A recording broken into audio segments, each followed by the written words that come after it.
Magandang umaga po sa inyo lahat. Pasensya na po guys, ipinatawag lang po tayo ni kaibigan. Grabe.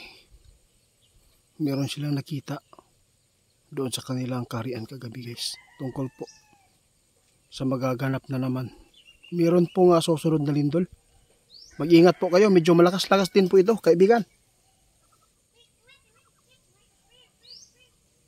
Oo nga, kailangan kong maipaabot din ito guys kasi nagbigay effort po ang ating mga kaibigan. Kaya tinugunan natin itong puntahan dito kasi ipinatawag tayo. Kagabi? Grabe guys, hindi natin inaasahan no. Panay tingin ang ating mga kaibigan sa mangyayari dito. Hindi ko inaasahan po ngayon guys na meron naman po susunod na lindol. Sana ay hindi ito tatama dito sa Pilipinas. Kaya magtatanong tayo kaibigan, saan po ba ito tatama?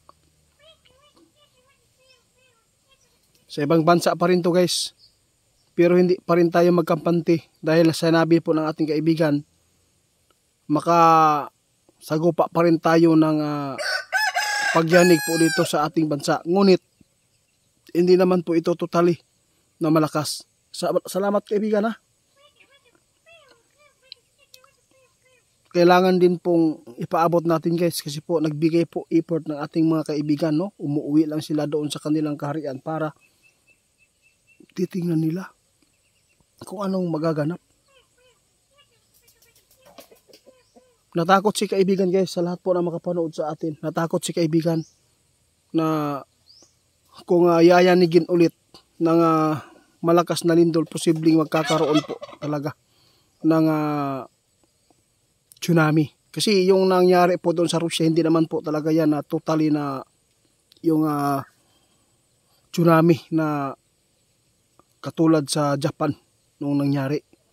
Hindi pa. Patikim lang po yan. Pasiuna lang.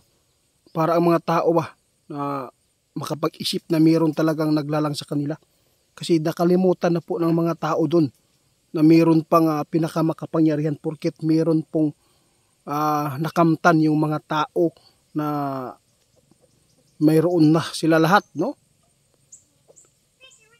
Totoo yan kaibigan, kapag mayroon ka na yung mga nasa iyo, pasalamatan dapat kung sino man po yung nagbigay. Oo, pero kinalimutan nila. Kaya ito, babala po ng ating kaibigan ngayon guys, pinapunta po talaga tayo dito para lang maipaabot, maihatid sa inyo ang nakikita po nilang kaibigan na mayroon pong susunod sa lindol sa Russia no. Saan kayang bansa ito?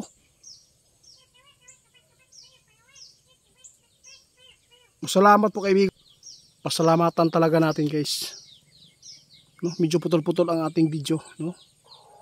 Na pag sobrang init po ang panahon guys, ito po yung mangyayari ng natin kaibigan. Oo, pasensya ka na. Oo, pasensya ka na sa mga tao na may mga comment na masasakit. Ganyan talaga yung tao. Oo, kaya tiisin na lang natin, at least makapagbigay tayo ng babala. At saka makatulong din ito. Alam po nyo kaibigan, meron po nag-chat sa atin kahapon. Nasa 25 pamilya. No? Malapit sila sa dagat. Ngayon po guys, lumikas na po sila.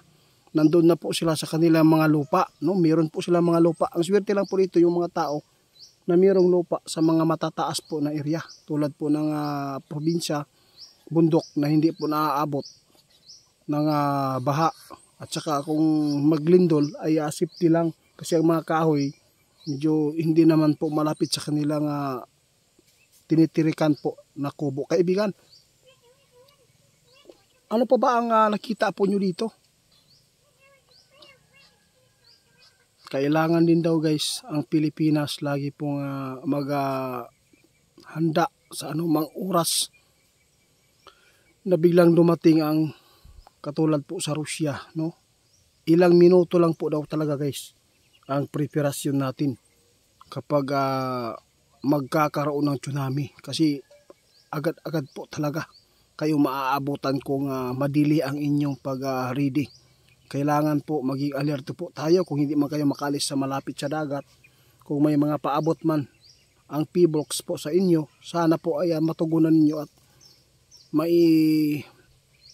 maiayos po ang inyong mga gamit para po meron kayong mga dala na magagamit sa tuwing ito ay mangyari po yung kalamidad na to, kasi napakadelikado po talaga ang lindol, lalo na yung may mga sakit. Kawawa. Alam